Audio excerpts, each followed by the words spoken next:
고난 너머에 더 큰 고난이 기다린다 할지라도 오직 하나님만을 신뢰합시다. 여러분의 영혼의 시력이 회복되기를 마음이 없는 분에게 시청자가 아니라 우리는 예배자가 되어야 됩니다. 샬롬, 부활하신 주님과 함께하는 또 하루가 시작되었습니다. 오늘도 주님께 주시는 말씀을 붙들고 그 말씀을 의지하며 살아가는 하루가 되기를 간절히 기대합니다. 함께 나눌 말씀은 누가복음 24장 36절부터입니다. 그들이 이런 이야기를 하고 있을 때에 예수께서 몸소 그들 가운데 들어서서 말씀하셨다. 너희에게 평화가 있어라. 그들은 놀라고 무서움에 사로잡혀서 유령을 보고 있는 줄로 생각하였다. 예수께서는 그들에게 말씀하셨다. 어찌하여 너희는 당황하느냐? 어찌하여 마음에 의심을 품느냐? 내 손과 내 발을 보아라. 바로 나다. 나를 만져보아라. 유령은 살과 뼈가 없지만 너희가 보다시피 나는 살과 뼈가 있다. 이렇게 말씀하시고 그는 손과 발을 그들에게 보이셨다. 그들은 너무 기뻐서 아직도 믿지 못하고 놀라워하고 있는데 예수께서 그들에게 말씀하셨다. 여기에 먹을 것이 좀 있느냐? 그래서 그들이 예수께 구운 물고기 한 토막을 드렸다. 예수께서 받아서 그들 앞에서 잡수셨다. 예수께서 그들에게 말씀하셨다. 내가 전에 너희와 함께 있을 때에 너희에게 말하기를 모세의 율법과 예언서와 시편에 나를 두고 기록한 모든 일이 반드시 이루어져야 한다고 했다. 그때 예수께서는 성경을 깨닫게 하시려고 그들의 마음을 열어주시고 그들에게 말씀하셨다. 이렇게 기록되어 있다. 곧 그리스도는 고난을 겪을 것이고 사흘째 되는 날에 죽은 사람들 가운데서 살아나실 것이며 그의 이름으로 죄사함을 받게 하는 회개가 모든 민족에게 전파될 것이다 하였다. 예루살렘에서부터 시작하여 너희는 이 일의 증인이다. 보아라, 나는 내 아버지께서 약속하신 것을 너희에게 보낸다. 그러므로 너희는 위로부터 오는 능력을 입을 때까지 이 성에 머물러 있어라. 그리고 예수께서는 그들을 밖으로 베다니까지 데리고 가서 손을 들어 그들을 축복하셨다. 예수께서는 그들을 축복하신 가운데 그들에게서 떠나 하늘로 올라가셨다. 그들은 예수께 경배하고 크게 기뻐하면서 예루살렘으로 돌아가서 하나님을 찬양하면서 날마다 성전에서 지냈다. 아멘. 부활하신 예수님은 마리아와 여인들 그리고 베드로에게 나타내 보이셨습니다.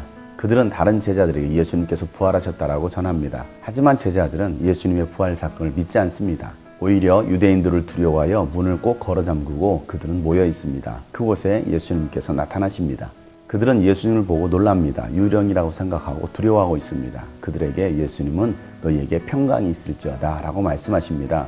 그리고 내 손과 내 발을 보라. 그리고 나를 만져보아라. 그래서 나를 믿으라 라고 예수님께서 말씀하십니다. 제자들은 그렇게 예수님을 만져보고 예수님께서 정말 부활하신 것을 믿고 놀라면서도 기뻐합니다.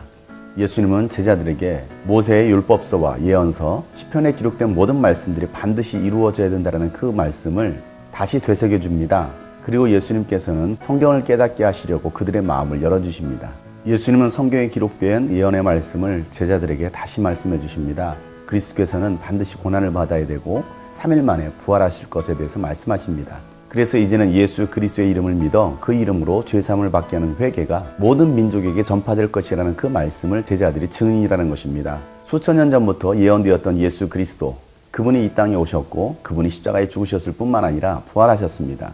부활하신 예수님을 제자들이 목격했고 또 오늘 우리가 그 사실을 인정하고 믿고 있습니다. 이제 우리가 할 일은 바로 예수 그리스도의 부활의 증인이 되는 것입니다. 예수 그리스도를 통해서만이 죄사함을 받고 회개할 때에 구원받는다라는 이 진리를 우리는 선포해야 됩니다. 우리는 예수 부활의 증인입니다. 부활절에만 즐거워하고 기뻐하는 것이 아니라 부활 그 이유가 더 중요하다는 사실입니다. 오늘 우리는 이틀 전에 있었던 부활절로 끝나지 않았습니까? 오늘도 우리는 그 부활의 증인으로 살아가고 있습니까? 우리가 할 일은 예수 그리스도가 다시 오시는 그날까지 부활의 증인의 삶을 살아가야 되는 것입니다. 그러기 위해서 우리에게 필요한 것은 바로 성령입니다.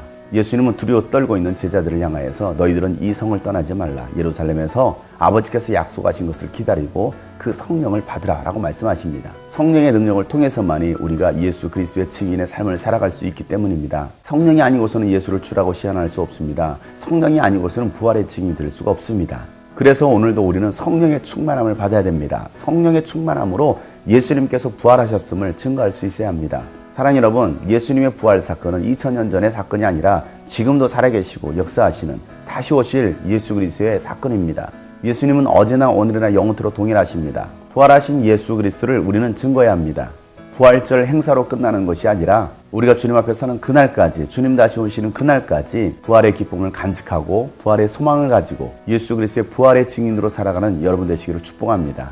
제자들이 예수님을 기뻐하고 찬양했던 것처럼 오늘 하루도 부활하신 주님으로 기뻐하고 찬양하며 경배하는 오늘 하루가 되기를 간절히 소망합니다.